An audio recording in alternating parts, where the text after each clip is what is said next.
जावा के इस कोर्स में लास्ट वीडियो में हमने scanner and buffer reader class के बारे में डिटेल में समझा था एंड उनके डिफरेंस के बारे में भी बात किया था। इस वीडियो में हम सीखने वाले हैं कंडीशनल स्टेटमेंट्स के बारे में। हमें कंडीशनल स्टेटमेंट्स क्यों चाहिए, उनका यूज़ कैसे करते हैं। तो अभी तक अगर आपने मेरे चैनल को सब्सक्राइब नहीं किया तो चैनल सब्सक्राइब कर देना और साथ में प्लेलिस्ट को भी सेव कर लेना। तो इस वीडियो के लिए मैं नेटबीन्स आईडीई को यूज़ करूँगा। अगर आपको नेटबीन्स यूज़ करना है और ये पहले से इंस्टॉल नहीं है आपके सिस्टम में तो आप इंस्टॉल कर सकते हो। आप इंस्टॉलेशन की वीडियो है मेरी, वो चेक कर सकते हो।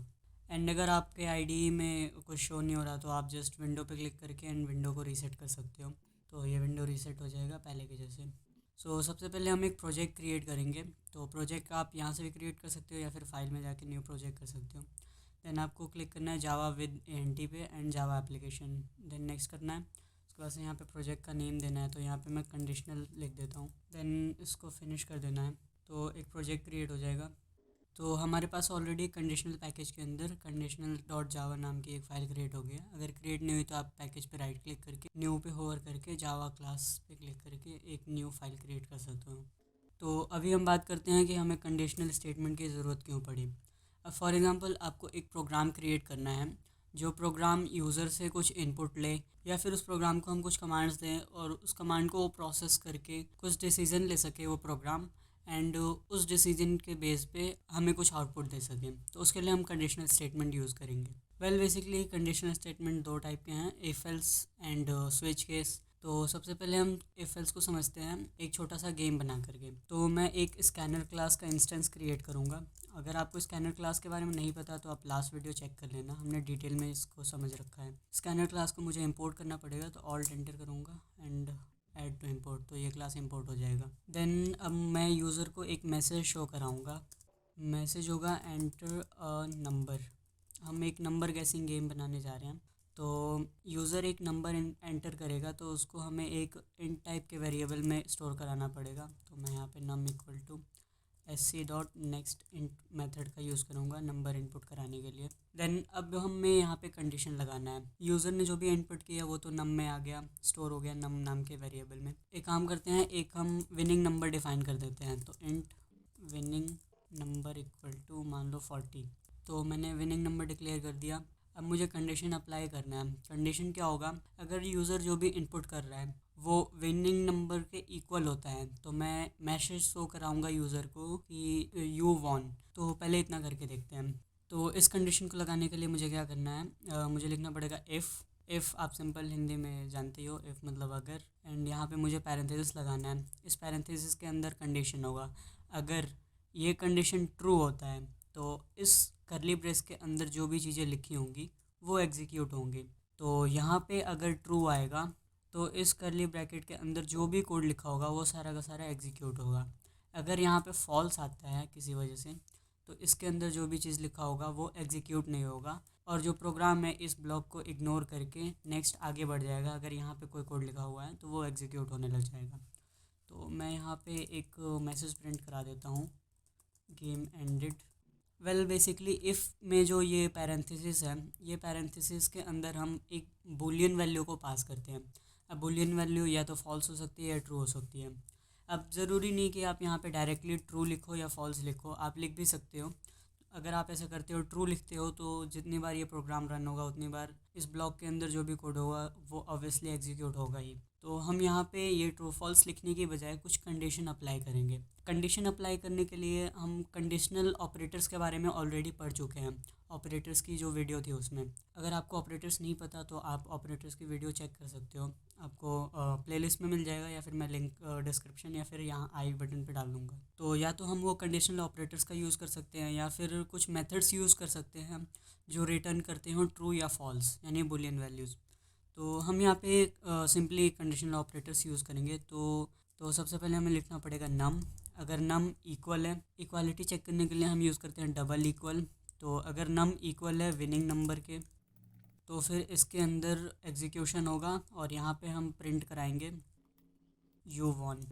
इसको रन करके देखते हैं।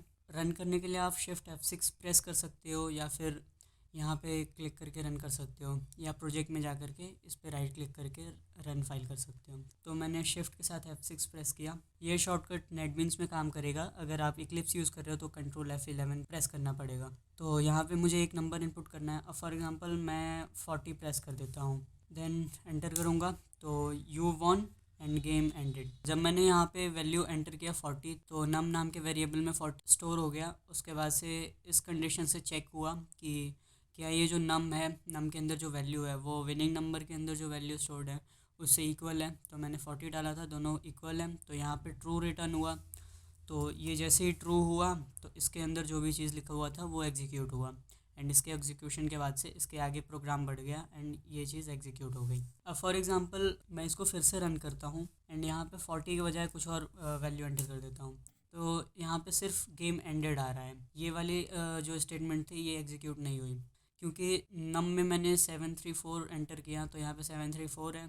इसकी इक्वालिटी चेक हुई, क्या ये 40 के इक्वल है, तो यहाँ पे आया वैल्यू फॉल्स। एंड ये जैसे ही फॉल्स हुआ इफ़ कंडीशन, तो इसके अंदर का कोड जो है वो एग्जीक्यूट नहीं होगा, प्रोग्राम आगे बढ़ जाएगा। अब फॉर एग्जांपल मैं चाहता हूँ कि जब यहाँ पे फॉल्स रिटर्न हो, जब यूज़र वैल्यू एंटर कर रहा है वो 40 के इक्वल ना हो, तो एक मैसेज शो हो यूज़र को। तो उसके लिए मैं यूज़ कर सकता हूँ एल्स ब्लॉक। एल्स तभी एग्जीक्यूट होगा जब इफ़ में जो भी कंडीशन है वो फॉल्स होगी। अगर ये ट्रू होती है तो ये एल्स के अंदर जो भी कुछ लिखा हुआ है वो एग्जीक्यूट नहीं होगा, प्रोग्राम आगे बढ़ जाएगा, यहाँ से एग्जीक्यूशन स्टार्ट होगा। इसके अंदर मैं एक मैसेज शो करा देता हूँ, यू लूज़।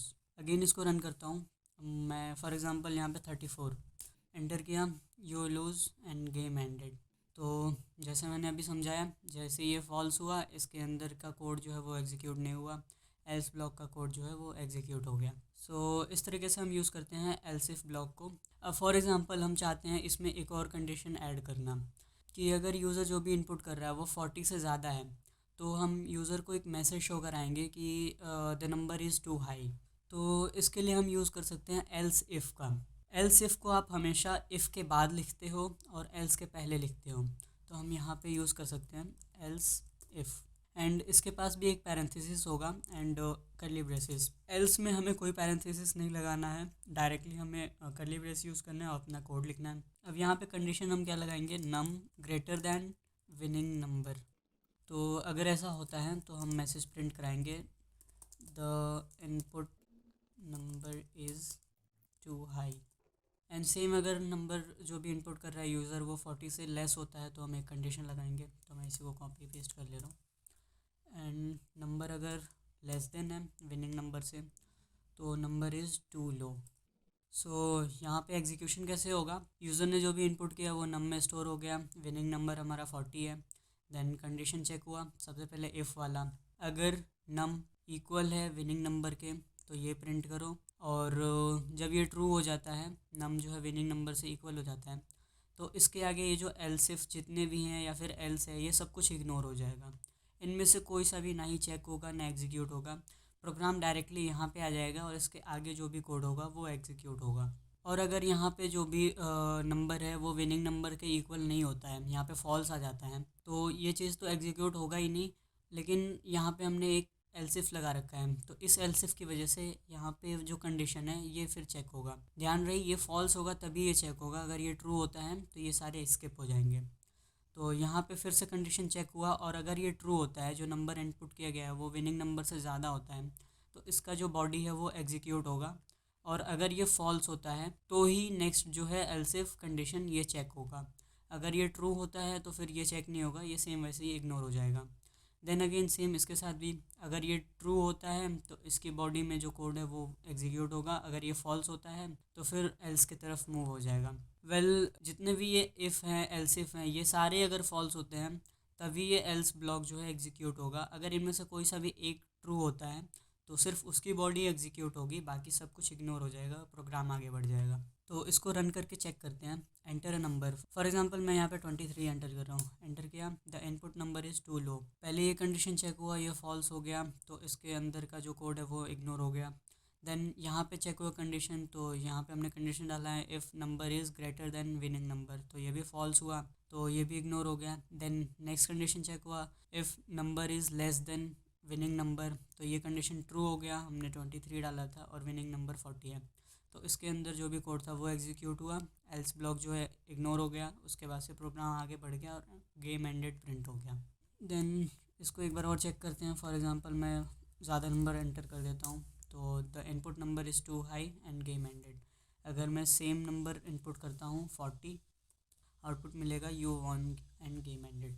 वेल, एक चीज़ का आपको ध्यान रखना है, अगर आप एल्स यूज़ कर रहे हो तो एल्स से पहले एक इफ़ का होना ज़रूरी है।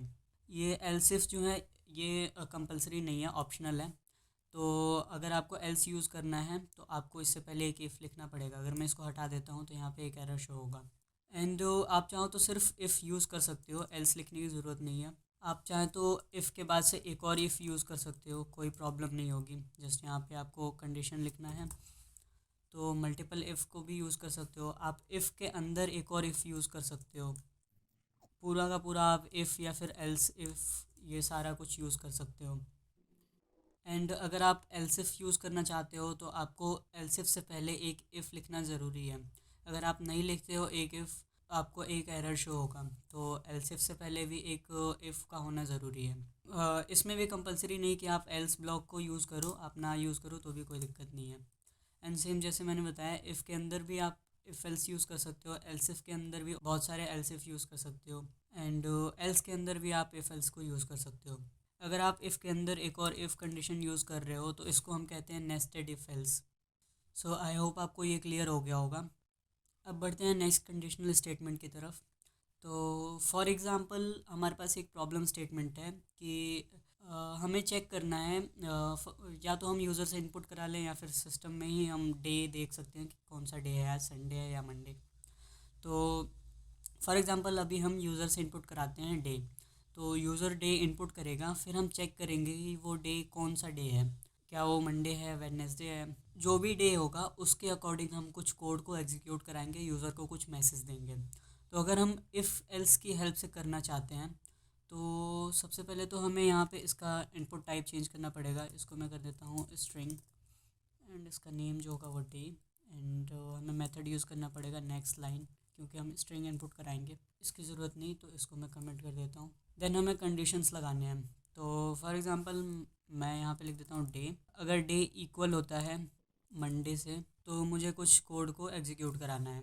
वेल, यहाँ पे हम स्ट्रिंग का यूज़ कर रहे हैं तो ये डबल इक्वल ऑपरेटर की बजाय हम इक्वल्स मेथड का यूज़ कर सकते हैं। तो यहाँ पे मैं डे के साथ में इक्वल्स मेथड यूज़ कर लूँगा, एंड यहाँ पे मैं कर दूँगा मंडे। मैंने इन सारे मेथड्स के बारे में ऑलरेडी डिटेल में बता रखा है स्ट्रिंग्स वाली वीडियो में, आप चेक कर सकते हो वीडियो अगर आपने नहीं देखा तो यहाँ पे क्या होगा, डे में जो भी वैल्यू पड़ी होगी वो चेक होगी इक्वल्स मेथड से, इक्वल के अंदर जो भी वैल्यू पड़ी है उससे।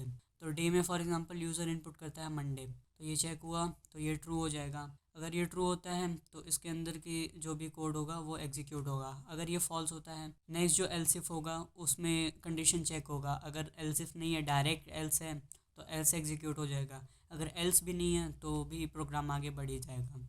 अब आपको एक चीज़ का और ध्यान रखना है, हम यहाँ पे कंडीशन चेक कर रहे हैं तो जो वैल्यू दे रहे हैं वो स्मॉलर केस में दे रहे हैं।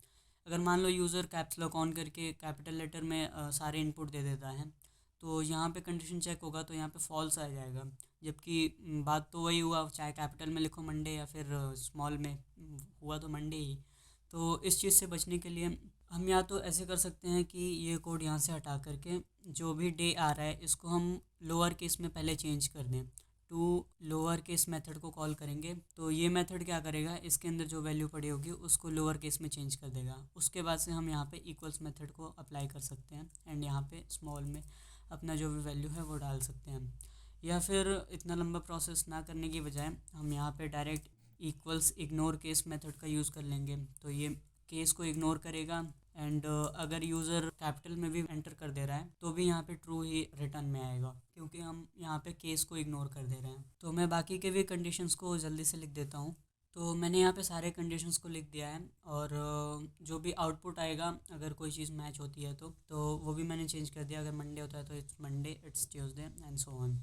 तो इस प्रोग्राम को हम रन करके चेक करते हैं कि क्या ये प्रॉपरली एक्सपेक्टेड आउटपुट दे रहा है या नहीं। तो शिफ्ट F6 से इसको रन करेंगे। देन यहाँ पे फॉर एग्जांपल यहाँ एंटर ए नंबर आ रहा है, इसको चेंज कर देते हैं एंटर डे, एंड इसको मैं यहाँ से स्टॉप करूँगा।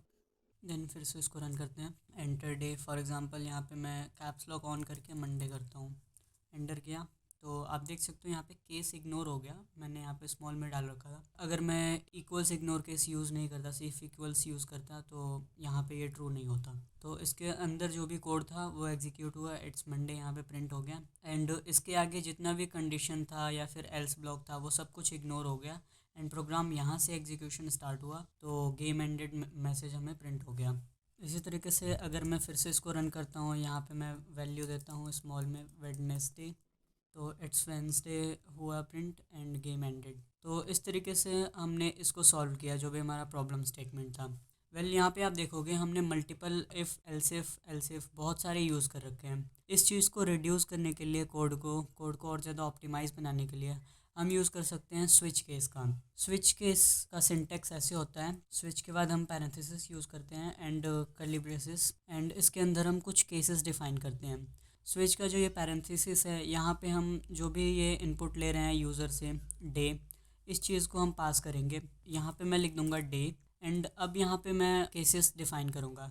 केसेस क्रिएट करते टाइम आपको एक चीज़ का ध्यान रखना है कि जो भी आप यहाँ पे स्विच में पास कर रहे हो पैरामीटर, उसका जो डेटा टाइप है सेम डेटा टाइप का आपको केस बनाना है। जैसे यहाँ पे स्ट्रिंग है, यहाँ पे अगर मैं केस 1 लिखता हूँ तो यहाँ पे मेरे पास एक एरर आएगा। एरर क्या है? Incompatible type int cannot be converted to string. तो यहाँ पे मुझे एक स्ट्रिंग वैल्यू पास करनी पड़ेगी। तो यहाँ पे मैं फर्स्ट केस डिफाइन करूँगा मंडे एंड इसके बाद से आपको एक कोलन लगाना है। कोलन के बाद आप डायरेक्टली यहाँ पे भी कोड लिख सकते हो या फिर एंटर करके न्यू लाइन में लिख सकते हो।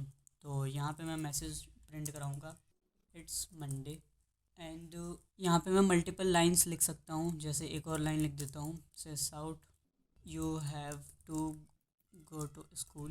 देन एंड में मुझे क्या करना पड़ेगा, जब मैं सारे कोड लिख लूँगा उसके बाद से मुझे ब्रेक करना पड़ेगा, ब्रेक कीवर्ड का यूज़ करना पड़ेगा। अगर मैं ब्रेक कीवर्ड यूज़ नहीं करता हूँ तो यहाँ पे एक प्रॉब्लम क्रिएट हो सकता है, वो मैं प्रॉब्लम अभी क्रिएट करके दिखाऊंगा भी, एंड उसका सॉल्यूशन यही है कि आप ब्रेक कीवर्ड यूज़ करें हर एक केस के एंड में। तो इसी तरीके से मैं दूसरा केस भी क्रिएट कर सकता हूँ। केस यहाँ पे मैं लिख दूँगा ट्यूसडे एंड कोलन, देन यहाँ पे फिर से मैं मैसेज प्रिंट कर सकता हूँ इट्स ट्यूसडे एंड में मुझे क्या करना पड़ेगा, ब्रेक कीवर्ड यूज़ करना पड़ेगा। ऐसे ही मैं बाकी के भी केस को क्रिएट कर लेता हूँ। एक चीज़ का आपको ध्यान रखना है, आपने कोई केस क्रिएट कर लिया है तो आप उसका डुप्लीकेट केस नहीं क्रिएट कर सकते हो, आपको एक डिफरेंट केस क्रिएट करना पड़ेगा। तो यहाँ पे मैं इसको फिक्स कर देता हूँ वेडनेसडे। अब एक और केस हो सकता है, फॉर एग्जांपल यूज़र ने जो भी इनपुट किया वो इन केसेस से किसी से भी मैच नहीं करता, तो हम एक डिफ़ॉल्ट केस लगा सकते हैं कि अगर इन सारे केसेस में से किसी से भी मैच नहीं कर रहा है तो एक मैसेज प्रिंट हो जाए यूज़र को। तो उसके लिए हम यूज़ करेंगे डिफ़ॉल्ट कीवर्ड का एंड यहाँ पे जस्ट आपको कोलन लगाना है, यहाँ पे कुछ और लिखने की ज़रूरत नहीं। एंड यहाँ पे आप अपना कोड लिख सकते हो। फॉर एग्जांपल मैं अभी मैसेज शो करा देता हूँ, नो केस मैच्ड। देन आप यहाँ पे चाहो तो ब्रेक लगाओ या ना लगाओ, आपकी मर्ज़ी, क्योंकि इसके बाद से हम कोई भी केस और ऐड नहीं कर रहे हैं। अगर आप कोई और केस ऐड करते हो तो आपको ब्रेक लगाना पड़ेगा, वरना कुछ प्रॉब्लम आ जाएगी। अब यहाँ पे आप देख सकते हो कि कोड जो है हमारा कितना ज़्यादा क्लीन है, ईजिली समझ में आ रहा है चीज़ें। यहाँ पे कितना ज़्यादा कंजेस्टेड था कोड, बहुत सारे एल्सिफ थे और थोड़ा समझने में डिफ़िकल्टी थी, प्लस हमने बहुत ज़्यादा रिपीटेड कोड लिखा है यहाँ पे। तो स्विच केस का यही फ़ायदा है कि कोड थोड़ा क्लीन हो जाता है एंड डिपेंड करता है आपके नीड के ऊपर, आप अपने नीड के अकॉर्डिंग इन दोनों में से कोई सा भी चूज़ कर सकते हो। तो ऊपर वाले कोड को मैं कमेंट कर देता हूँ एंड इसको एग्जीक्यूट करके देखते हैं कि क्या एक्सपेक्टेड आउटपुट आ रहा है या नहीं आ रहा। अब फॉर एग्ज़ाम्पल यहाँ पे मैं फ्राइडे एंटर करता हूँ, इट्स फ्राइडे प्रिंट हुआ एंड गेम एंडेड। तो यहाँ पे स्विच में डे की जो वैल्यू थी वो आई, तो मैंने एंटर किया था फ्राइडे, तो यहाँ पे फ्राइडे आ गया। अब केसेस में चेक हुआ, पहले केस में फॉल्स हो गया तो इसके अंदर का कोड जो है वो एग्जीक्यूट नहीं हुआ, दूसरे केस में भी फॉल्स, थर्ड में भी, एंड फाइनली यहाँ पे फ्राइडे इसको मिला तो ये मैच हो गया। तो इसके अंदर का जो कोड था वो रन हुआ, तो इसमें पहले फ्राइडे जो था वो प्रिंट हो गया एंड उसके बाद से इसको एक ब्रेक मिला। इस ब्रेक की वजह से इसके बाद जो भी ये चीज़ें लिखी हुई हैं वो एग्जीक्यूट नहीं हुई एंड प्रोग्राम का जो फ़्लो था डायरेक्टली यहाँ पे आ गया एंड ये चीज़ एग्जीक्यूट हो गई।